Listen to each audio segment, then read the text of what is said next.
बोलिए सतगुरु महाराज की जय, सच्चे दरबार की जय. Namaste everyone. The last word of the last shlok of the last chapter of the Bhagavad Gita is mam, meaning my.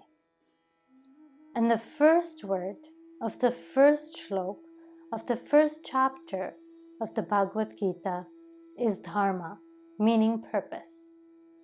So the Bhagavad Gita is a guide to help us find our purpose. It is the journey of Arjuna from feeling depressed and dejected, from feelings of sorrow and hopelessness, to finding his inner strength, to clarity and understanding. The Bhagavad Gita is relevant even today and for people in all walks of life. Whether you're in school, whether you're building your career or a householder, regardless of which stage of life you are in, the Bhagavad Gita serves as a guide to helping each and every one of us find our dharma, find our purpose. The word dharma represents the most innate quality, the essence. For example, fire. The innate quality of fire is to heat. Whether we burn this fire in the low plains or on the mountains, it still provides heat. It is unheard of that a fire will provide a cooling sensation. Whether this fire is lit in the desert or in the middle of snow, it still provides heat. Whether this fire is lit today or whether it was lit ages ago, it provided heat. So the dharma of fire is to provide heat. Just like that, the dharma of all human beings is to be God-like. Our essence, which is the soul, without which we do not exist. If the soul doesn't exist, we don't exist. To know that we are the soul and to know the self, to know the soul is our ultimate purpose, our ultimate dharma. The Bhagavad Gita gives us 4 different types of yoga to help us find and fulfill our purpose and our dharma. Often people think of taking just one of these yogas in order to fulfill their purpose. But brothers and sisters, in order to fulfill our ultimate purpose, all 4 types of yoga need to be practiced. The first, karma yoga. Sarvatra samabudhyaya is how the Bhagavad Gita explains this, meaning equanimity in all situations. And this is only possible when all actions can become acts of service. Karma yoga is not only to be practiced when inside ashrams or in spiritual congregations, but Lord Krishna urges us to make each action of ours an act of service. He explains that when an act is done with the right intention, it can become an act of service, whether it is within our homes or at work. For example, if you're preparing a meal, if the intention is that you are serving these souls that you're about to feed, it becomes an act of service. At work, that you're serving your clients. There is a beautiful story of Lord Krishna and Arjuna that illustrates karma yoga. Once Arjuna and Lord Krishna were walking through a marketplace and they see a man begging for alms. going from person to person asking for money. Arjun thinks to himself, with a wealthy man like me around, why is this person begging? He quickly goes up to him, gives him a bag of gold coins, and says, "Here, go take care of yourself and your family. Go find some work so that you never have to beg again."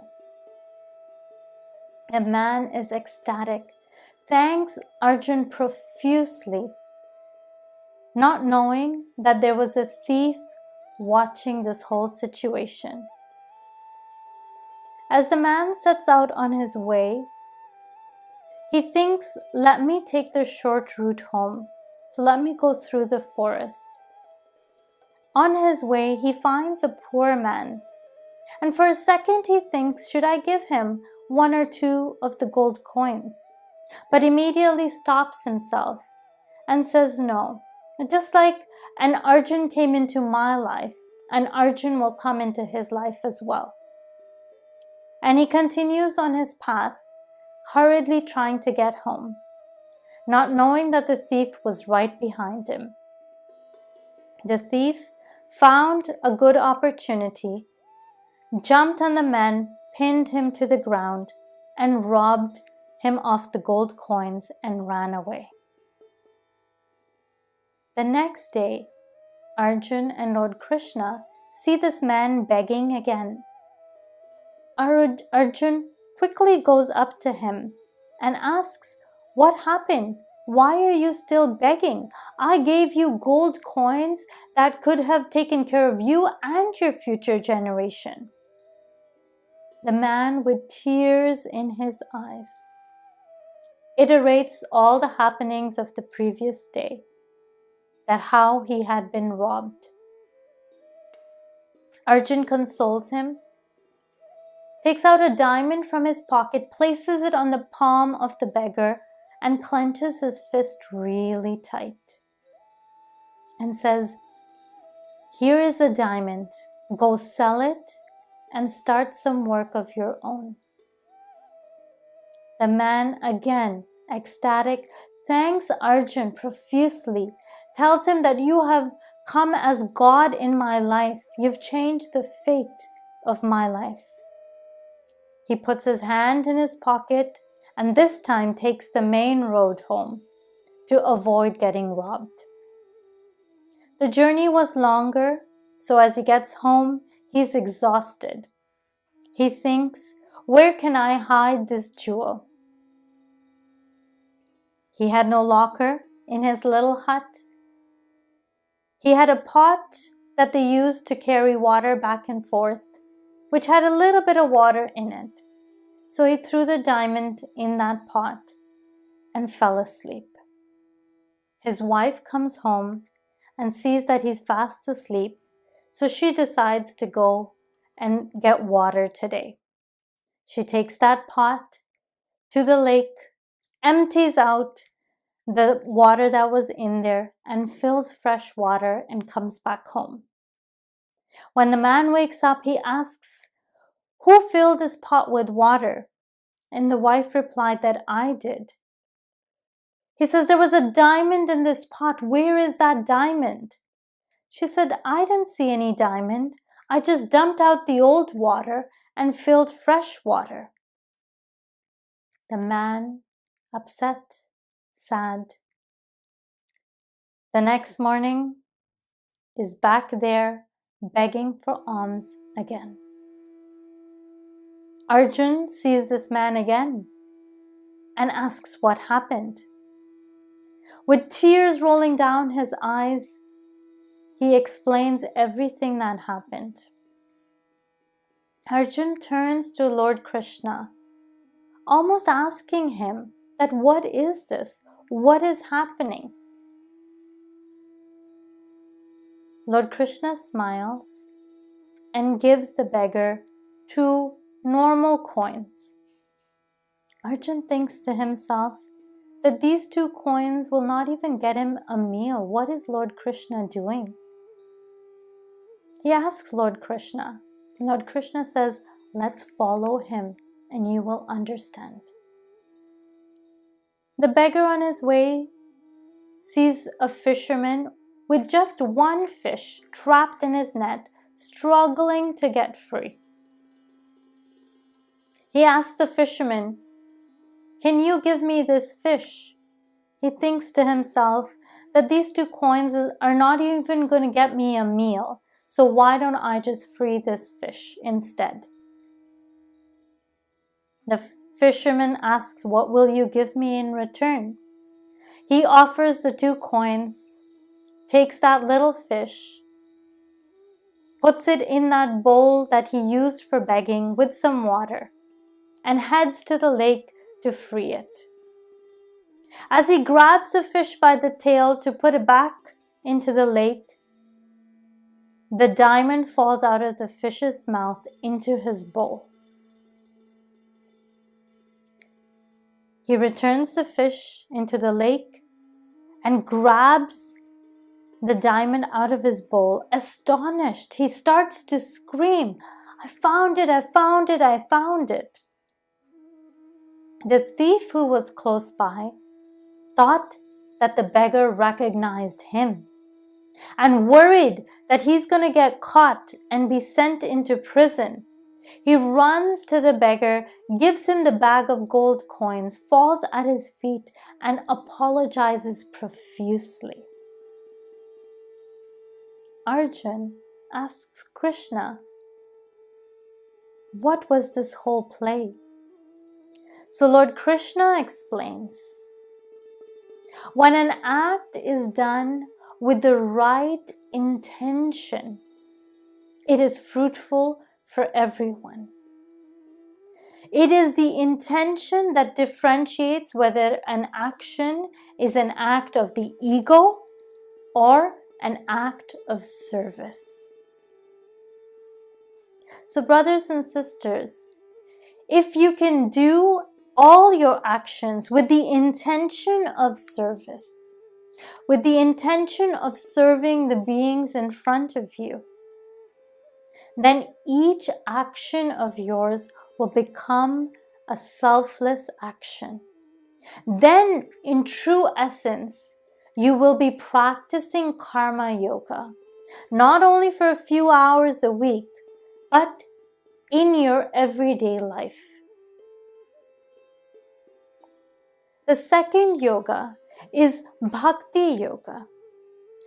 Sarva Bhuta Hite Rataha is how the Bhagvad Gita explains this, meaning one who is always seeking out the welfare of others, one who sees God in everything and everyone.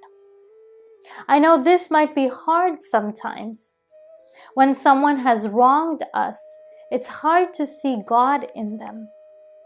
But Sri Ashutosh Maharaj, when he started the prison reformation program, reminded us to separate the criminal activities from the individuals.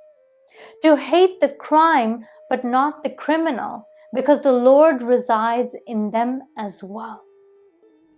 At the time of Guru Gobind Singh, in the middle of the war, one of his disciples, Bhai Kanhaiya, was given the service to offer water to the injured soldiers. So in the middle of the war, he kept offering water, but not only to the soldiers of his own army, but to the soldiers of the opposing army as well. When some soldiers took this complaint to Guru Gobind Singh, and when Kanhaiya was asked about it, he says, "Guru, I see you in everyone. I cannot differentiate between our army and the opposing army because I see your reflection in all of them."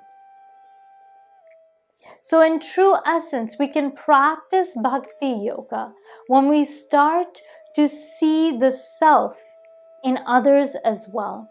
When we start to recognize that that soul, that self that exists within us, exists in all of God's creation. That we are not different from God's creation. The third yoga, which is Raja Yoga. In the Bhagavad Gita, they explain it as Saniyam Yendriya Gramam, that one who has control over their sense organs, who has control over their organs of action and their mind, practice Raj Yoga. When we love someone dearly, then we are very careful that we don't do anything to hurt them or to cause them harm or pain. But imagine if you saw God in all, if you loved everyone, you would be very vigilant about what you say and do. Patanjali has outlined so many techniques to help us gain mastery, gain control over our sense organs, organs of action, and our mind. And in the interest of time, we won't go through them here. But feel free to watch the Patanjali Yoga Sutras video that explains all the techniques, the yamas, the niyamas, pranayam, and so forth. The link will be in the description below. But as you practice Raj Yoga, as you gain control over the sense organs and organs of action and your mind, you will always act out of wisdom. So everything you do will not only be beneficial for you, but beneficial to everyone as well. The fourth is Jnana Yoga, Avyaktam Pariprapte, meaning pursuit for the unmanifest. This is our quest to connect to the divine, to know our true self, to know our eternal self. And this is possible through the awakening. This experience, this awakening, Lord Krishna provided to Arjuna. And when he receives this awakening, when Lord Krishna awakens his third eye, Arjuna says, Divi Surya Sahasrasya Bhave Dyuk Padukita.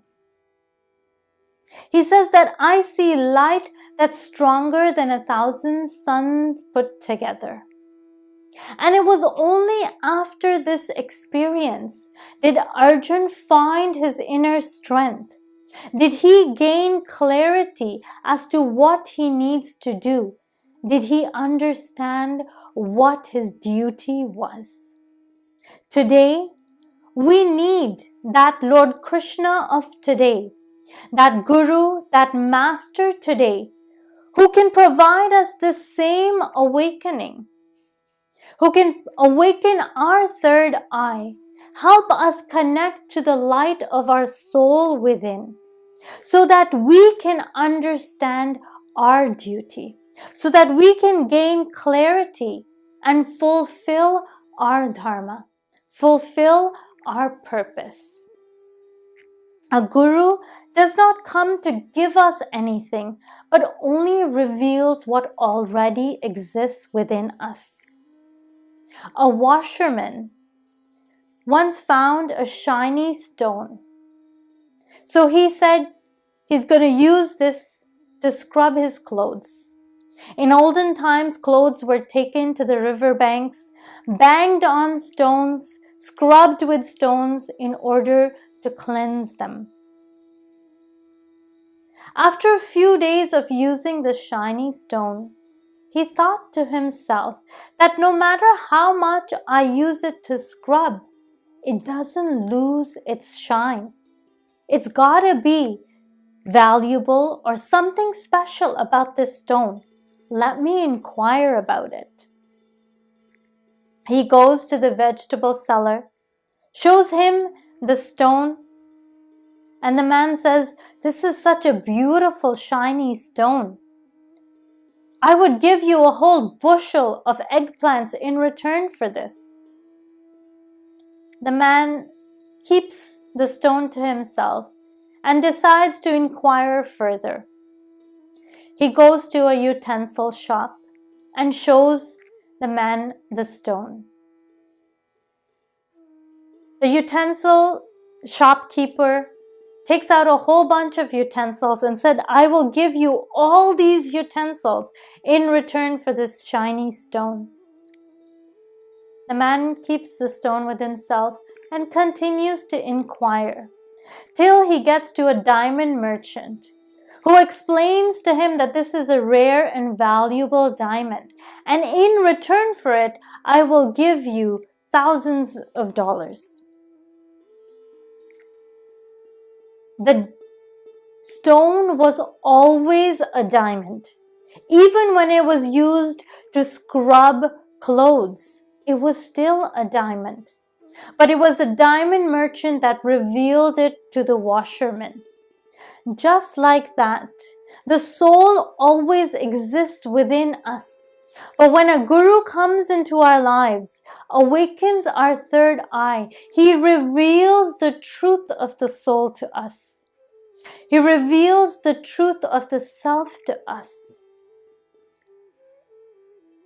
So, no matter which yoga you start with, for example, if you start with Jnana Yoga, if you receive the awakening, if your consciousness starts to expand, in order to get it to expand, the mind has to become still. The sense organs and the organs of action have to come into control. So you would automatically be practicing Raj Yoga. And as your consciousness expands, you will start to see God in all of His creation.